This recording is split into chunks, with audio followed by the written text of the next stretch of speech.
Hey folks, make sure you have seen all my recent videos on censorship. This is just one of them. Let's dive into it. We have this from CBS Miami, and this is from the 3rd. Florida Governor Ron DeSantis lays out a plan to punish major tech companies, big earners for state. And notice the focus of the article. Notice, is the focus of the article on concerns about censorship? Or does it have to do with money? We're going to lose a whole lot of money because of these people who are against censorship. They're Nazis and they're like Trump. Governor Ron DeSantis has put a bullseye on tech giants he contends censors conservative speech, but the social media apps and platforms he's targeting are blockbusters for the state's financial portfolio. So right there in the first sentence, there's a but. Yeah, you know, free speech, but money. And then they go, the next sentence, DeSantis, a close ally of former President Donald Trump and Republican legislative leaders on Tuesday, laid out a plan to punish Facebook, Apple, Amazon, Google, and Twitter for blacklisting users or putting gags on social media posts. Sorry about the puppies playing in the next room, but that's just inevitable. Gonna happen. Yeah. But you see the spin there. That's disgusting. I'm not going to read the rest of that, but you can see the links. This is from the New York Post. Okay, they're reporting on Florida, but, you know, the New York Post, sometimes they have articles where it's sort of decidedly anti-far left stuff. Well, here's the headline. This is, by the way, from the 2nd. Florida Governor Ron DeSantis launched an offensive against, quote, big tech, unquote, on Tuesday, warning that the social media platforms are targeting politicians like former President Donald Trump now, but will soon be coming for regular American citizens, vowing to combat the threat.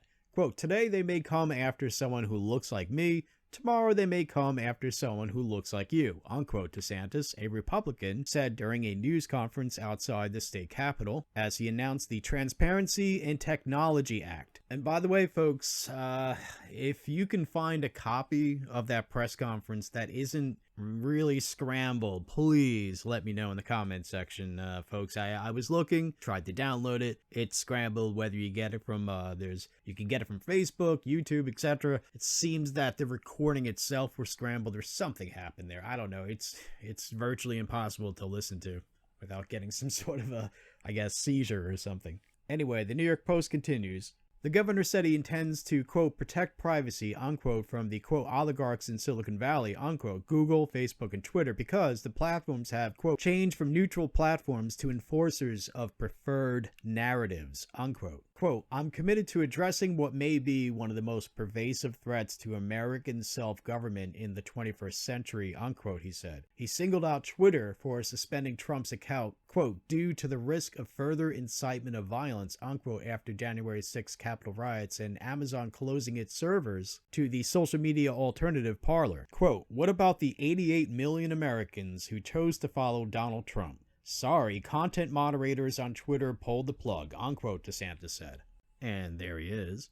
After Twitter suspended Trump's account, many of his followers turned to Parler, hoping to express their opinions and beliefs in a less regulated environment until tech behemoths turned against it. Quote, what really scared me was the decapitation of Parler, unquote, he said. Quote, big tech has come to look more like Big Brother with each passing day, unquote. As an example of big tech intervening to block information they disagreed with, DeSantis mentioned the Post story from October. You remember this, folks, about Hunter Biden's foreign dealings blocked by Twitter. Yeah, it was a very important story and it was just blocked. No real excuse. You know, they had some reasoning or whatever, but whatever.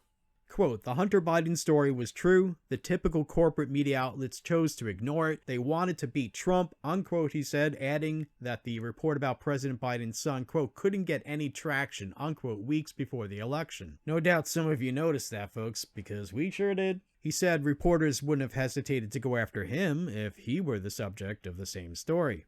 Could you imagine if it was Trump's son? Yeah. Oh my goodness.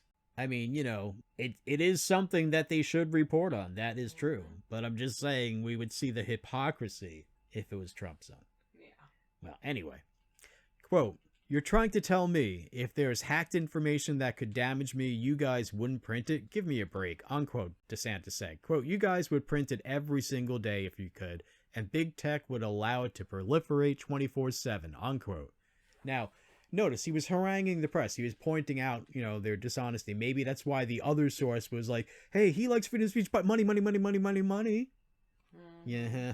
New York Post continues, as part of his measure, DeSantis suggested fines of $100,000 per day for deplatforming political candidates, as well as daily fines for any company, quote, that uses their content and user-related algorithms to suppress or prioritize the access of any content related to a political candidate or cause on the ballot, unquote. Awesome. Now, I don't know the mechanics of the bill. I don't know if this would violate anything in the Constitution, but, if it does, I'm just automatically against it. By the way, folks, if you don't know, there's something called Section 230, which is violated every single goddamn day. It's basically a way for these big tech companies to get out Twitter, Facebook, etc. It's a way for them to get out of paying the taxes that they're supposed to pay. If they're sitting there editing who can say what on their platform, then they are editors and certain tax laws apply to them. But if they are just a neutral platform and allow you to say whatever you want and they don't discriminate against you or censor you along political lines or something like that, they're not acting as editors, they're letting you put that out there, then other tax laws apply. And as it stands, they're getting the tax benefits of the latter while still acting as editors. And they're screwing us all. They're committing fraud. And, they have their partners in government. You have people like, yeah, we're going to stop doing this. We're going to do something about this. Let's do a hearing. And then 4 months from now, let's do another hearing. And then 2 months from then, let's do another hearing and not do anything about it. Yeah, these are just their partners in government putting on a goddamn show. And, they're partnering with the government because the government knows that they're breaking the law all the time. They know that, and they're not doing a goddamn thing about it. Except maybe DeSantis. And Poland. But that's another nation. But, if they're actually moving in the right direction in terms of online censorship, fighting against it, then I applaud them all the way. The New York Post continues, the governor also called for allowing people to opt out of content algorithms, requiring notification about changes in terms of services, and providing the right of citizens to take legal action if these conditions are violated. DeSantis announced that under his policy, the Florida AG would be empowered to bring cases against tech companies under the Unfair and Deceptive Practices Act. Quote, Floridians should have the privacy of their data and personal information protected, their ability to access and participate in online platforms protected, and their ability to participate in elections free from interference from big tech protected. What began as a group of upstart technology companies from the West Coast has since transformed into an industry of monopoly platforms that monitor, influence, and control the flow of information in our country and among our citizens, unquote, DeSantis said. Quote, the core issue here is this. Are consumers going to have the choice to consume the information they choose, or are oligarchs in Silicon Valley going to make those choices for us, unquote. That's the end of the article. Well, folks, what do you think? Leave us a comment below. Make sure you see the links to Tabby's channel, as well as my channel's alternatives, because, YouTube's going to delete me sooner or later. Probably sooner, with the way things are going. See the links. Thanks for watching.